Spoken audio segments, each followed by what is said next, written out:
తిరుమల కల్తీ నెయ్యి ఘటనపై సీఎం చంద్రబాబు స్పందించారు. ఈ అంశంపై తాను ఎన్డీడీబీ నివేదిక వచ్చాకే మాట్లాడానని, అయినా వైసీపీ నేతలు నానాయాగి చేశారని వాపోయారు. కల్తీ నెయ్యి ఘటనలో చర్యలు తీసుకునేందుకు సిట్ వేస్తే రివర్స్లో తననే క్షమాపణలు చెప్పాలని డిమాండ్ చేయడం ఆశ్చర్యంగా ఉందన్నారు. సీఎం హోదాలో తిరుమల పవిత్రతను కాపాడాల్సిన బాధ్యత తనపై ఉందని చంద్రబాబు తెలిపారు. లడ్డూ తయారీలో కల్తీ నెయ్యిని వాడి వైసీపీ నేతలు తిరుమలలో మహాపాపం చేశారని, వెంకటేశ్వర స్వామితో పెట్టుకుంటే ఈ జన్మలోనే అనుభవిస్తారని పేర్కొన్నారు. అనిమల్ ఫ్యాట్ ఉంది, ఇలాంటి కూడా దుర్మార్గాలు చేశారు, అడల్టరేషన్ అని చెప్పాను.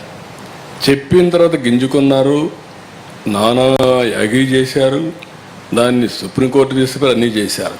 ఇప్పుడేం మాట్లాడుతున్నారు అంటే, ఒక అడ్మినిస్ట్రేటర్గా నేను దీని మీద యాక్షన్ తీసుకునేదానికి ఒక సిట్ వేస్తే టుడే నేను అపాలజీ చెప్పాలనే పరిస్థితికి వచ్చారు.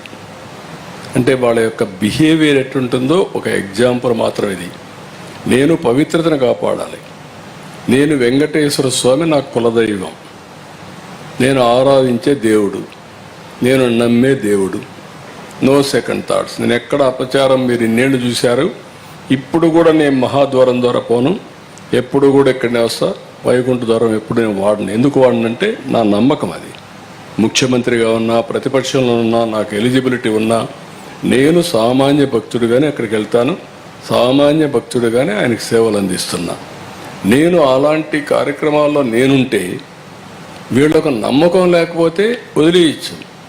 కానీ అపచారం చేసి మహాపాపం చేసి మహాపాపాన్ని కూడా కప్పిపుచ్చుకోవడానికి తిరిగి దాడి చేయడం ఏమన్నా నాకైతే అర్థం కాదు. తిరిగి నా క్యారెక్టర్ అసాసినేషన్ ఆ పరిస్థితికి వచ్చేసారు వీళ్ళు.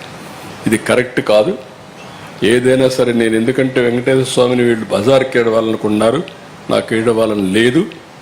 ఆయన పవిత్రత, నేను నమ్మేది కలియుగ దేవుడు వెంకటేశ్వర స్వామి. వెంకటేశ్వర స్వామికి పవర్స్ ఉన్నాయి. ఆయన్ని కాపాడుకోవడమే కాకుండా మనల్ని కూడా కాపాడుతాడు. ఏ సమస్య అయినా సరే ఆయనే పరిష్కార మార్గానికి కూడా దోహదం చేస్తాడు, దారి చూపిస్తాడు. నేను ఎన్నోసార్లు చెప్పాను, వెంకటేశ్వర స్వామితో పెట్టుకున్న వాళ్ళకి ఇంకొక జన్మలో పనిష్మెంట్ కాదు, ఈ జన్మలోనే పనిష్మెంట్ ఉంటుంది. నా నమ్మకం. నేను చూసిన సంఘటనలు ఉన్నాయి.